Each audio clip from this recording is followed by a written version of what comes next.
Bonjour à tous. Aujourd'hui, la vidéo va porter sur le retour au travail après un deuil périnatal. Alors, le deuil périnatal, c'est lorsque l'on perd son bébé pendant la grossesse jusqu'à un mois après la naissance. Alors, il y a deux situations qui s'offrent à vous. Soit vous avez droit au congé maternité, soit vous n'y avez pas droit. Si vous avez droit au congé maternité, même si le bébé n'est plus là, je vous conseille fortement de le prendre. Tout simplement parce que vous avez vécu une grossesse, que vous avez accouché et que votre corps a besoin de récupérer. Votre corps, mais aussi votre mental. Donc même si vous trouvez que ce n'est pas légitime parce que le bébé n'est pas là, essayez de ne pas culpabiliser et prenez ce temps dont vous avez droit. Euh, Même si les gens autour de vous peuvent vous dire l'inverse, type tu n'as pas de bébé, pourquoi tu prends un congé maternité, ne les écoutez pas. Vous avez quand même eu une grossesse, un accouchement et un bébé, donc qui aujourd'hui certes est décédé, mais il faut récupérer. Si vous n'avez pas le droit au congé maternité pour plein de raisons possibles, soit au niveau du terme de la grossesse, au niveau de l'ouverture de vos droits, etc., plusieurs possibilités. Soit vous prenez un congé maladie, tout simplement, soit vous prenez rendez-vous avec la médecine du travail pour prendre un congé thérapeutique, c'est-à-dire prendre une forme de temps partiel où vous allez au travail une partie du temps et le reste du temps vous êtes en arrêt maladie. La meilleure solution reste, si vous êtes en emploi, bien sûr, de prendre rendez-vous avec votre manager pour voir ce qu'il est possible de faire, ce qu'il accepterait de faire. Bien sûr, ça dépend du manager que vous avez en face de vous, s'il est capable d'entendre vos demandes. De par mon expérience, d'avoir interagi avec beaucoup de parents, le mieux, c'est par exemple de pouvoir demander si vous pouvez ne pas être en contact avec la clientèle pendant un certain temps. Ça peut être aussi de demander du télétravail.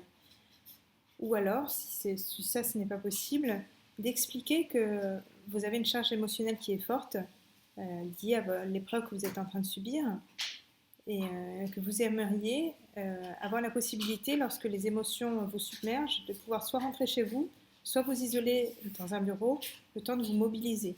Et être touché par une épreuve aussi grande que celle-là, ça ne veut pas dire être incompétent, ça veut simplement dire qu'on est humain et que par moment, on ne peut pas juste oublier ce qui se passe dans notre vie privée lorsqu'on va au travail.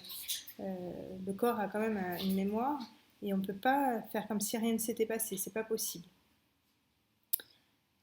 Si vous souhaitez garder votre emploi et si vous voulez mettre toutes les chances de votre côté pour retourner au travail dans les meilleures conditions, le mieux c'est quand même d'informer ses collègues parce que d'une manière générale dans la société, on ne réalise pas ce que c'est ce type d'événement. Nous-mêmes d'ailleurs, on a du mal à le réaliser, à le concevoir, donc imaginez pour l'extérieur qui n'a pas du tout vécu votre situation, dans la plupart des cas, c'est très difficile de réaliser la portée, l'impact que peut avoir un deuil périnatal. Ce qui peut être fait, donc différentes possibilités encore, soit vous contactez la personne en qui vous avez le plus confiance dans votre entreprise pour qu'elle relaie l'information, soit vous-même vous faites un email, par exemple, dans lequel vous expliquez votre situation. Donc ça vous évitera de devoir réexpliquer à chaque personne ce qui s'est passé, de faire face à une situation type bah alors, il est où ce beau bébé, tu montres une photo. Voilà, ça c'est quelque chose d'ailleurs de toute façon à laquelle vous devrez faire face puisque vous ne pouvez pas informer tout le monde d'un seul coup, il y aura toujours quelqu'un qui ne sera pas informé qui vous posera cette question, donc préparez-vous à savoir quoi répondre. Vous pouvez aussi choisir dans l'entreprise une personne qui va vous soutenir, lui expliquer clairement ce que vous avez vécu et ce que vous attendez d'elle. Est-ce que vous attendez à ce qu'elle fasse le tour des bureaux pour bien tout expliquer et aussi exprimer ce que vous voulez. Soit vous souhaitez que les gens osent vous en parler, dire je suis tout à fait ok pour que tu viennes me poser des questions, ou dire je préfère ne pas en parler. C'est votre choix. C'est vraiment à vous de reprendre le contrôle de la situation. Les autres ne vont pas le faire à votre place. Mais chacun en fait a ses propres soucis, ses propres problèmes, et c'est vrai que dans la culture française, il y a un temps pour l'entreprise et il y a un temps pour la vie privée. Évitez aussi quand même de mettre le patron, les managers ou les collègues dans des rôles de méchants parce que finalement, c'est tellement quelque chose qui est difficile de comprendre euh, qu'il est possible qu'ils soient maladroits sans nécessairement vouloir être méchants. C'est simplement que voilà, c'est un tel tabou, le deuil périnatal, que les gens sont maladroits, ils n'osent pas en parler. Le lieu de l'entreprise, c'est quand même très inadapté pour parler des choses personnelles. Donc ça, c'est vraiment quelque chose de très intime. C'est difficile pour l'entourage de comprendre quelle position prendre. Donc ils préfèrent, même si tout le monde est au courant, tout le monde préfère ne pas en parler que de dire des choses maladroites. c'est dans ce sens que c'est bien de faire les premiers pas.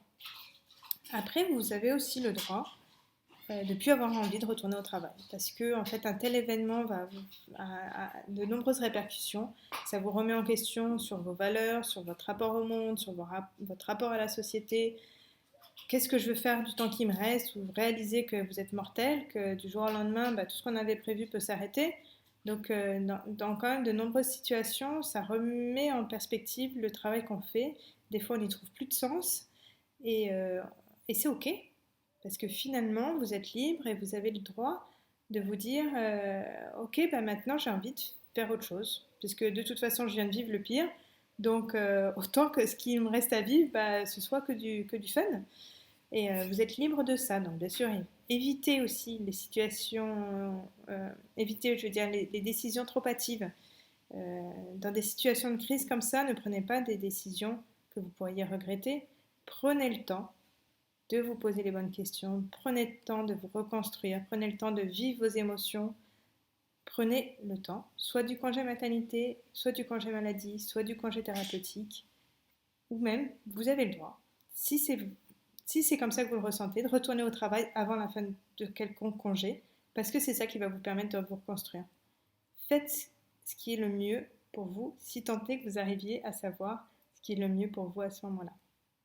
Mais sachez qu'il y a des associations qui peuvent répondre à vos questions, qui peuvent vous soutenir. Il existe des cercles de parole. Et vous pouvez aussi contacter des personnes qui ont vécu cela.